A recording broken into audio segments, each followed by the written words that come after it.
through the valley of shadow of death, I will fear no evil, for you are with me. Thy rod, thy staff may comfort me. There's the ward. Yep, that was the station. And now they have these, and the beds were up there. The beds were back there. Yeah, now I remember. Oh, yes. I know this very well. And that was the back door out there, and they had an office back there. And this is where the attendants used to stay. Look over here, I noticed you could see Crimby Kitchen. Crimby Kitchen's where they prepare all the meals. Yeah, I remember this very well. Yeah, and these used to be the bed stations, and when everybody had their own station, where they used to put all their belongings there. I'm not a real expert in that field. My understanding is the Laconia State School opened in the early 20th century. I don't know a specific time frame or a specific year. It was probably the early 20th century. What was it used for? In those days, it was an institution for people who had some mental health issues, those who could not be streamlined into the general population when they'd go to school and take classes, and they'd also be able to receive necessary mental health treatment that would be provided for them. That's my understanding. What were the conditions that you understood?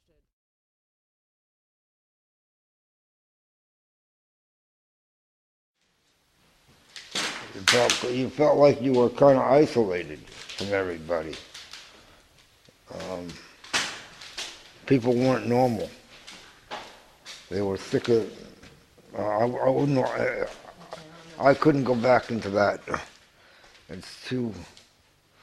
You wouldn't want to know how bad it was. So the folks look pretty grotesque, and they're in these kind of like big cages, and there's a row of like 12 cages, cribs. And my job was to change this person who had soiled himself. So I managed to get the diaper off. Now, I hadn't received even the barest of information, like even to breathe through my mouth. So I'm kind of like gagging and retching. And I managed to pull the person towards me and, kind of like I cleaned him up with a washcloth and stuff. And I got a dry diaper under there. I was doing the best I could at 17 years old with no training. And as I pulled the person towards me to pull the diaper further underneath, he fell off the bed, and I managed to catch him by the ankles as he started to fall. Now, I'm perspiring by this time.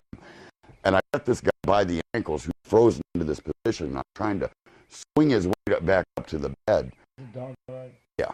And my brother happened to work in another building, and he went by because he recommended me for the job, and he sees me swinging this person by his ankles, and just shook his head and walked out. So that was the depth of training that you got when you worked there. Welcome to the Laconia State School. Pages and people in diapers. That's the way they did it. And that was abusive to me. And I told myself, I didn't come here to live like this. And I only got put here because my mother didn't want nothing to do with me. I didn't know that at the time, but that's what I was told. Well, people would drive their children out there in the best of faith, listening to their doctor's orders, thinking that they were doing the best thing. Now, they would be greeted in one building that was pretty much set up for normal people. So it looked like a pretty normal place. They really believed that they were saying, one of the big terms was they'll be amongst their own kind. So people would think that they were doing something good. They never were there for the walk that went from that waiting room, that interview room, to the back wards and to the treatment that actually happened. This used to be the locker room. This is where they put all their belongings when they came in. They used to strip them down and put everything where they old in there. Then when they left, they got all their belongings and got discharged. And that used to be the medication drawer, if I remember correctly. This used to be the medication cabinet. That's what I remember, the old medication cabinet. I'm pretty sure, yeah, that's what it was. They used to keep all the medications in here.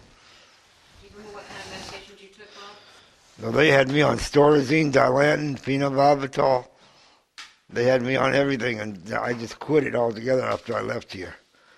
And the doctor said I didn't need to be on that much. So I just quitted it out. And This guy that had been there for a long time yelled medication time. And when he did that, he went into the nurse's cubicle and he reached up. It had a partition ceiling.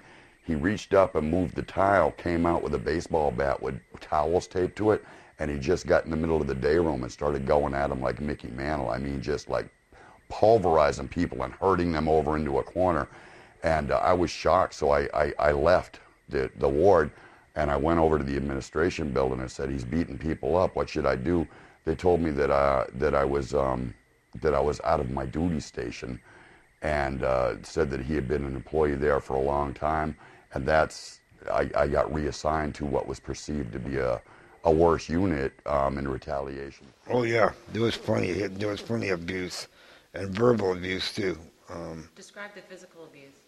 I used to see people used to get punched out for no reason at all, and people that wanted to use the bathroom, they make them use their, I hate to say it, they make them go to the bathroom in their pants. And I used to see people eat out of toilet bowls and stuff like this because they were so heavily mentally inclined with their medication.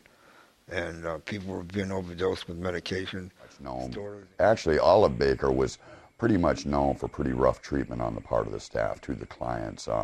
If people were not docile and were not manageable, some of the techniques used there were people were beat with sneakers because they didn't leave marks. Mostly, they would beat people up in the hairline so that it couldn't be detected.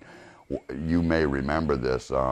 One of the things that people that lived in Baker were very terrified of was being pushed down the stairs, the concrete stairs that separated 1 and 2, and that was like the most overt form of torture that was used there. People would literally be pulled screaming and thrown down the stairs, and since they were concrete, they generally got banged up pretty badly.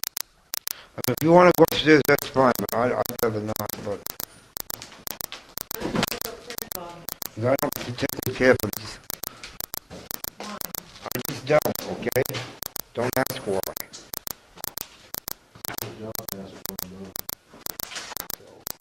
So tell them about the time that they wanted you to take a cold shower. Usually at nighttime. People used to urinate all over themselves.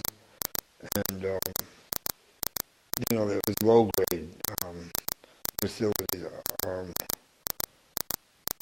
I really don't want to get into this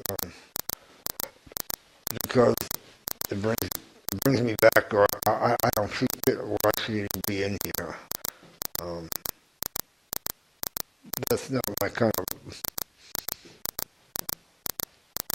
I'm sorry, I just can't go through with this. Then you have thousands and thousands of people that were in prison for no other reason than a birth defect, and kept under conditions that we're not even allowed to treat our prisoners. There's more oversight in the prison than there was at the state school.